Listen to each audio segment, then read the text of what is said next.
Et si t'aimais toi-même te donnait de l'angoisse? On t'a dit, aime-toi et tout ira bien. Mais quand tu essaies vraiment, ce n'est pas mieux, c'est même pire. Tu connais ce moment où tu te poses, où tu es bien avec toi-même, où il n'y a personne à gérer. Et au lieu de te détendre, ça serre, ça tend, ça pousse à fuir, comme si te rapprocher de toi était dangereux. Mais le danger, ce n'est pas toi. Enfant, tu as appris à être aimé, pas tel que tu étais, tel qu'il fallait être. Calme quand on voulait du calme, brillant quand on voulait briller, discret quand tu dérangeais. Tu as construit une version de toi qui marchait. Et cette version de toi, ce faux self, tout le monde l'aime parce qu'il est fait pour ça. Alors quand on te dit aime-toi, ton corps comprend une chose. Aime cette version-là, celle qui fonctionne, celle qu'on a validée. Mais l'autre, celle en dessous, celle que tu as cachée pour être aimée, elle, personne ne lui a appris qu'elle avait le droit d'exister. Alors quand tu te rapproches d'elle, ça ne fait pas du bien, ça fait peur.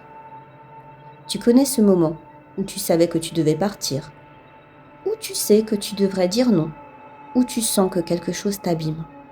Et pourtant tu restes. Pas parce que tu es faible, parce que partir, ça ouvre quelque chose. Sartre appelait ça l'angoisse de la liberté. Si tu t'aimais vraiment, tu dirais non, tu partirais. Tu ne resterais plus là où tu t'abîmes. Et ça coûte.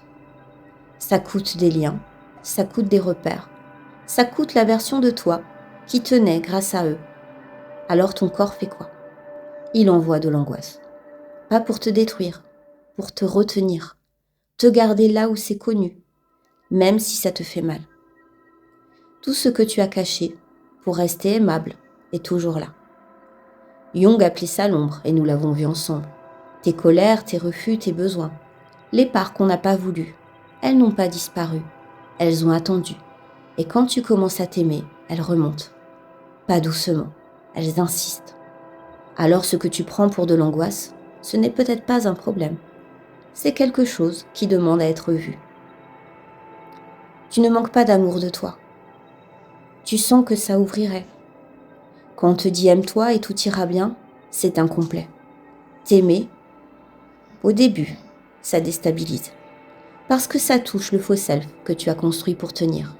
Parce que ça t'oblige à regarder. Parce que ça réveille ce que tu as mis de côté. T'aimer, ce n'est pas un geste doux. C'est un mouvement intérieur qui change l'équilibre. Et beaucoup de gens préfèrent ne pas y aller. Parce que c'est plus stable. Alors la vraie question, ce n'est pas pourquoi je n'arrive pas à m'aimer. C'est qu'est-ce que ça ouvrirait si je le faisais. Regarde bien.